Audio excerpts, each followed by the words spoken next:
ስኬት እስር ቤት ነው። ዛሬ የእንትናን ሰሞኑን እያየሁኝ የዶንክ ቲዩብ እሸቱ መለሰ ኪሳራውን እያየሁኝ ምንድን መሰላችሁ ወደ አእምሮ የመጣው አይ ዶንት ኖ ብዙዎቻችን ይሄ በጣም የኔ ችግር ነው። ራሴን እያየሁ ነው የማወራው one of the thing በጣም እንትናችንን ለማሳየት እንቸኩላለን።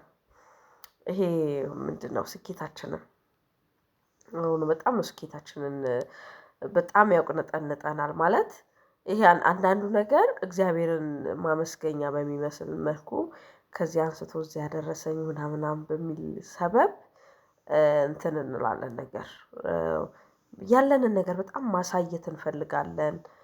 አይ ዶንት ኖ እሱ ነገር እኔ አሁን ላይ ሳስበው ጤናማ አይመስለኝም። ለምን መሰላችሁ? ህይወት መውደቅና መነሳት ይሄ ፓዙ አለው እንደዛ አይነት ዚግዛግ ፓዝ ነው ወደ ላይ መውጣት መውረድ ያለበት ነው። ሶ ያንን መውጣትና መውረድ ብቻችሁን ወጥታችሁ ስትወርዱትና አጃቢ አስከትላችሁ ገብቷችኋል አይደለ? ልክ ስኬታችሁን ያሳያችሁት ሰው ኦልሬዲ ተከታተለኝ ብላችኋል። ቲፎዞ ፈጥራችኋል። ቲፎዞ እንዲኖራችሁ አድርጓችኋል። ከዛ በኋላ ያ ቲፎዞ ስኬታችሁን ብቻ አይደለም የሚያየው ውድቀታችሁንም አብሮ ያያል ማለት ነው። ኦን ዘ ታይም ምንድነው የሚሆነው? ውድቀታችሁ ጋር ተከትሎ የመጣ አዎ ፔን አለ ያንን ራሱን ሉዝ በማድረጋችሁ የሚሰማችሁ ነገር አለ።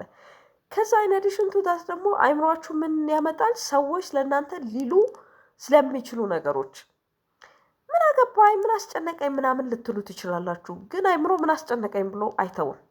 እየደጋገመ ያመጣል ወደ አይምሮአችሁ። ምን ትጀምራላችሁ? ስትራግል ትጀምራላችሁ። ወይ አያገባኝም አይመለከተኝም። በሁለት መንገድ ነው። ወይ አንደኛው በዛ ስሜት ውስጥ ትዋጣላችሁ፣ ድባቴ ውስጥ ልትገቡ ትችላላችሁ። በዛ ስሜት ውስጥ ተውጣችሁ ደግሞ ድባቴ ውስጥ ካልገባችሁ ደግሞ ስትራግል ውስጥ ትገባላችሁ።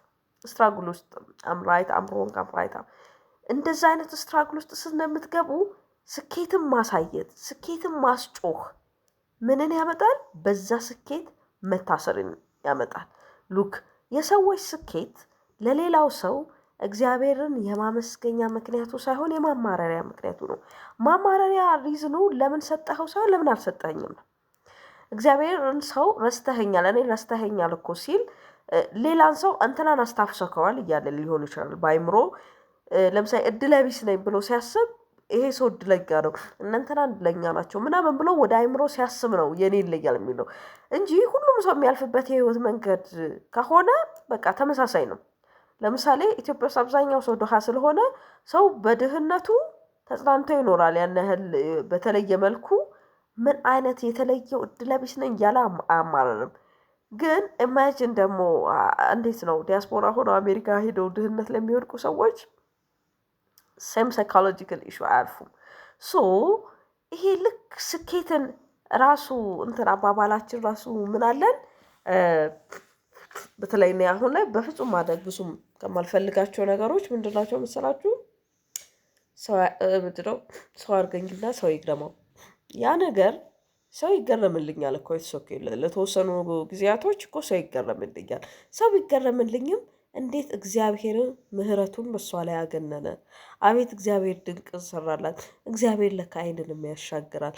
ያ ሰው እኔን ሲያየኝ በእግዚአብሔር መጽናናት እንዲችል በቃ እሱን አይቼ ምን ያህል እግዚአብሔርን መጠበቅ እግዚአብሔርን መለመን ወደ እግዚአብሔር መቅረብ ምን ያህል ከችግሮች ከፈተናዎች ከጭንቆች እንደሚያወጣ መረዳት እንጂ መረዳት ሰዎች ያንን እንዲያዩ በእኔ ስኬት ውስጥ እግዚአብሔርን እንዲያዩ በእኔ ስኬት ውስጥ እግዚአብሔር መጠጋትን እንዲያዩ እንጂ በእኔ ስኬት ውስጥ ጥንካሬን በእኔ ስኬት ውስጥ ጉብዝናዬን በእኔ ስኬት ውስጥ ምናምን የኔን ነገሮች የሚያይ ከሆነ ገብቷችኋል አይደለ? ያ ነገር እኔን ያስረኛል።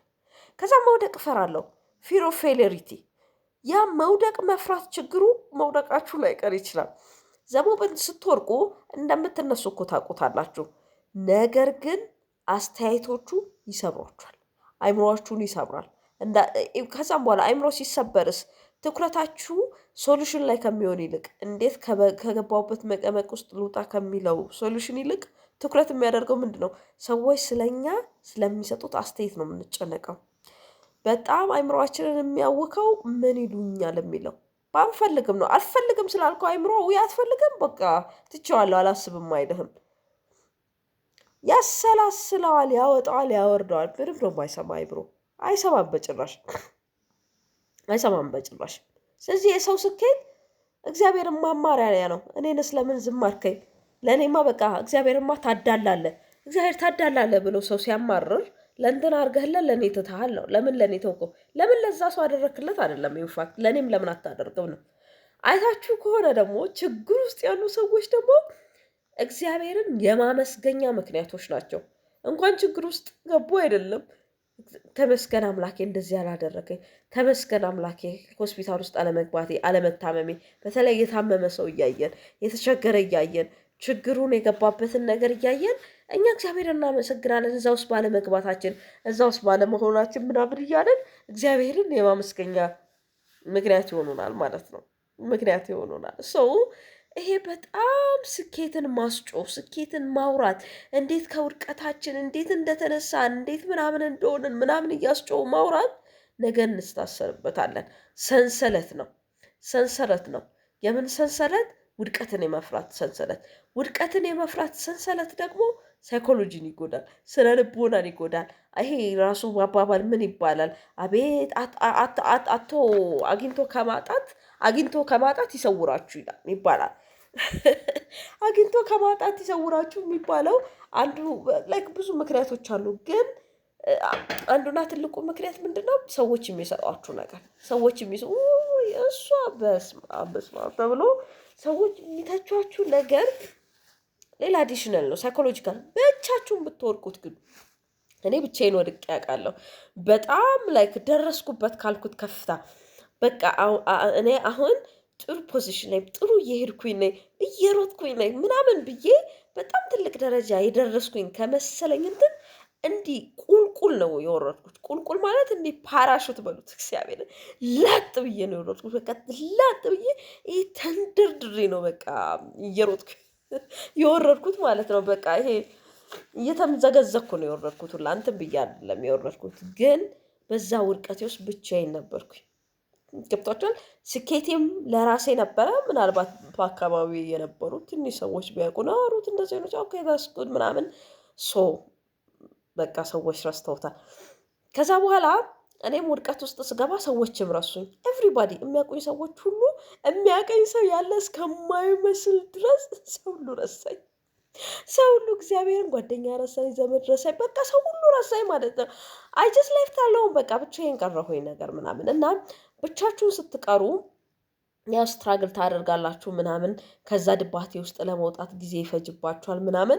አትሊስት ግን የስነ ልቦና ጫና የለም። ምን ሆነች ያጠፋች የሚላችሁ ስለሌለ፣ ወይ እንደዚህ ሆነች እንዲ ወደቀች እንዲሆነች የሚላችሁም ስለሌለ፣ እንትና ስለኔ እንደዚህ ይላል ብላችሁ የምታስቡት ነገር የለም። ኦር ደግሞ ሰዎችም አስበው የሚነግሯችሁ ነገር የለም።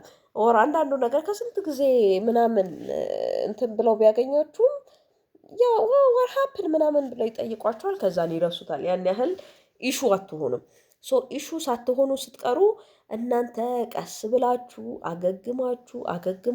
አገግማችሁ ከዛን ከውድቀታችሁ ትነሳላችሁ። ያው ሙሉ ለሙሉ ወደዛ ስኬት እንኳን እንትን ባትሉ አትሊስት ሳይኮሎጂካሊ እንደገና ሪቢውልድ ትሆናላችሁ። ነው ከተሰበራችሁበት ከወደቃችሁበት ከደቀቃችሁበት ምናምን ነገር እንደገና ማንሰራራት እድሉ ይኖሯቸዋል።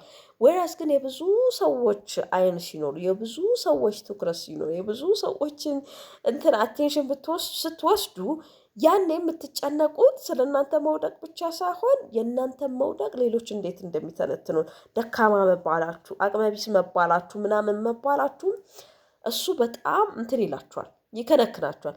ፎርሹር አሁን ላይ ሆኜ ሰዎች ምንም ቢሉኝ ምንም ይመስለኝ አይመስለኝም። አሮን ነው እንግዲህ በተግባር እንዴት እንደሚሆን ወይ ወደቅሽ እንዲሆንሽ ምናምን ቢሉኝ አይገስ ምንም ይመስለኝ አይመስለኝም። ምክንያቱም ብቻዬን በደንብ ቻሌንጅ እንትን ብዬ አይቼዋለሁ፣ ፌስ አድርጌ አይቼዋለሁ።